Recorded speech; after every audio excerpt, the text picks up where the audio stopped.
안녕하세요 여러분, DKTV에 누구겠습니까? 데니엘 킴입니다. 2017년 12월 30일 저녁에 인사를 드리게 됐는데요. 자, 2017년도 몇 시간 남지 않았습니다. 여러분들 연말 마무리 잘 하시고요. 새해 복 많이 받으실 거죠? 자, 오늘 DKTV에서는요 한화 이글스와 기아 타이거스 이야기를 좀 해볼까 하는데, 여러분 먼저 제가 질문 한 가지 던져보도록 하겠습니다. 2014년 한화 이글스와 기아 타이거스의 성적 기억하고 계시나요? 자, 2014년 시즌 꼴찌는요 한화 이글스였고요. 그리고 8위는 기아 타이거스였습니다. 두 팀 다 하위권을 벗어나지 못했는데, 자, 2014년이 끝나자마자 이 두 구단 아주 큰 결정을 내리죠. 한화 이글스는 김성근 감독을 선임을 했고요. 기아 타이거스는 김기태 감독을 선임을 하게 됐습니다. 어떻게 보면은 3년 전 이 두 구단의 위치는 비슷했죠. 하지만 3년 후 이 두 구단은 아주 다른 모습을 보여주고 있고, 2017년 시즌 기아 타이거스는 우승을 했고요. 한화 이글스는 하위권을 벗어나지 못했습니다. 지난 3년 동안 도대체 무슨 일이 있었을까요?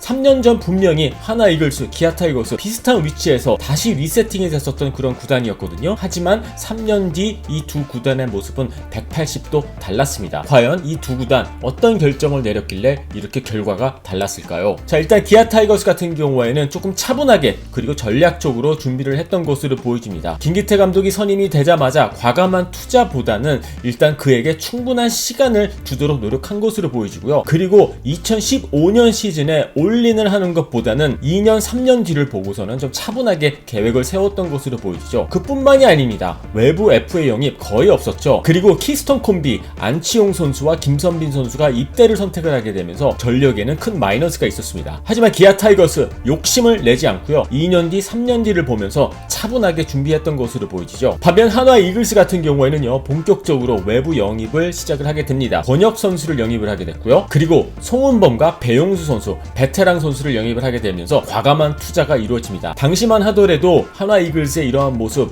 과감한 투자 그리고 노이즈 메이킹이 되면서 많은 스포트라이트를 받았던 것은 분명하죠. 하지만 다시 한번 2015년 시즌 기아 타이거스도 그렇고 한화 이글스도 그렇고 가을 야구에는 실패를 하게 됩니다. 그리고 2015년 시즌 아쉽게 마감을 한 이후에 이 두 구단 또 어떤 결정을 내렸을까요? 한화 이글스의 투자는 계속 이어졌습니다. 정우람 선수를 80억이 넘는 어마어마한 보장 액수를 약속을 해주면서 영입을 하게 됐고요. 그리고 또 하나의 베테랑 선수인 심수창 선수까지 영입을 하게 됩니다. 다시 한번 2016년 시즌에 올인을 하게 된 거죠. 반면 기아 타이거스는 과감한 투자가 없었습니다. 기존 전력으로 2016년 시즌을 치르겠다라는 그러한 전력이었습니다. 기아 타이거스가 돈이 없었을까요? 그런 것 같지는 않고요. 지금 와서 돌이켜보면은 기아 타이거스는 2017년 시즌에 모든 포커스를 맞추고 있지 않았나 그런 생각이 들거든요. 자, 이렇게 되면서 2016년 시즌을 앞두고 한화 이글스에 대한 기대감은 정말 높았죠. 실제로 많은 전문가들은요 한화 이글스의 우승을 점치기도 했습니다. 하지만 한화 이글스는요 다시 한번 가을 야구에 초대를 받지 못했고요. 기아 타이거스는 상위권에 이름을 올리지는 못했습니다만은 그래도 가을 야구에 참가하게 됐습니다. 자, 그리고 2016년 시즌이 끝나자마자 드디어 기아 타이거스는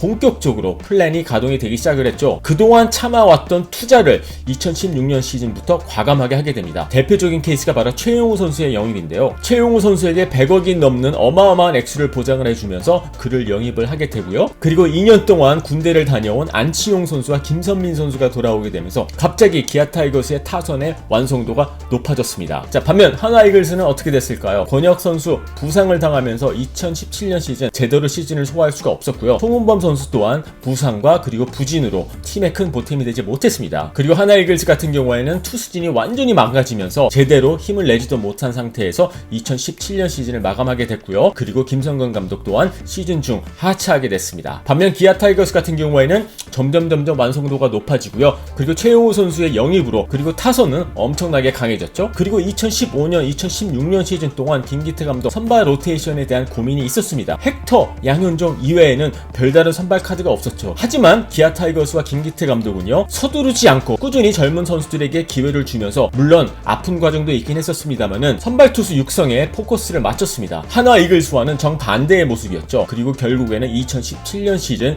임기영이라는 아주 좋은 선발 투수를 발굴을 해내는데 성공을 했습니다. 3년 전까지만 하더라도 한화 이글스와 기아 타이거스 이 두 구단의 현실은요 비슷했습니다. 하지만 2017년 시즌 한화 이글스와 기아 타이거스는 정반대의 행보를 이어갔죠. 기아 타이거스는요 우승까지 했고요. 그리고 그뿐만이 아니라 지금 전력이 안정적이고 탄탄하기 때문에 내년에도 다시 한번 우승에 도전할 만한 그러한 전력을 갖추고 있습니다. 반면 한화 이글스 같은 경우에는요 지난 3년 동안 발전이라는 게 거의 없었고요. 어떻게 보면은 후퇴하지 않았나 그런 생각이 들 정도로 지난 3년은 너무 아쉬웠죠. 그리고 다시 한번 2018년 시즌을 앞두고 리빌딩을 선언을 했습니다. 돈은 돈대로 쓰고 결과도 얻지도 못했고요. 그리고 과정도 엉망이었다는 뜻 아닐까요? 저는 이 두 구단의 지난 3년 동안 행보를 보면서 몇 가지 중요한 레슨을 알게 되었는데요. 자, 일단 리빌딩은요 시간이 필요하고요. 돈으로 해결할 수 없다라는 점입니다. 그리고 욕심을 내서는 리빌딩은 이루어질 수가 없습니다. 기아 타이거스 같은 경우에는 한화 이글스와 마찬가지로 3년 전에 구멍이 많았던 팀이었죠. 하지만 기아 타이거스 같은 경우에는요 서두르지 않고 차분함을 갖고 리빌딩을 시작을 했습니다. 그리고 모든 포커스를 지금 당장이 아니라 2년 뒤, 3년 뒤, 즉 2017년에 포커스를 맞췄고요. 그리고 그러한 전략에서 이탈하지 않고 지켜내면서 결국에는 2017년에 우승을 할 수가 있었죠. 과감한 투자 당연히 필요한 부분입니다. 하지만 투자도 타이밍이 중요하거든요. 무조건 구멍이 많다고 해서 이 선수 저 선수 영입한 게 아니라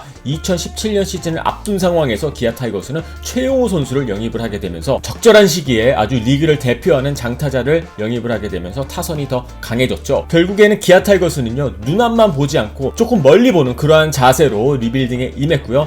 반면 한화 이글스는 내일 아니 오늘 지금 당장 잘 해야 되겠다라는 그런 압박감에서 벗어나지 못하면서 조급함을 이겨내지 못하면서 결국에 한화 이글스의 리빌딩과 그리고 김성근 감독의 야구는 실패로 돌아가고 말았습니다. 인내심 필요합니다. 시간 필요합니다. 리빌딩 하루아침에 이루어질 수 없습니다. 지난 3년 동안 한화 이글스가 기아 타이거스가 우리에게 알려준 그러한 교훈 아닐까요? 자, 오늘 DKTV도 함께 해주셔서 감사하고요. 여러분들의 의견 궁금하니까는요 밑에 댓글란에 올려주시고요. DKTV는요 내일 다시 찾아뵙도록 하겠습니다.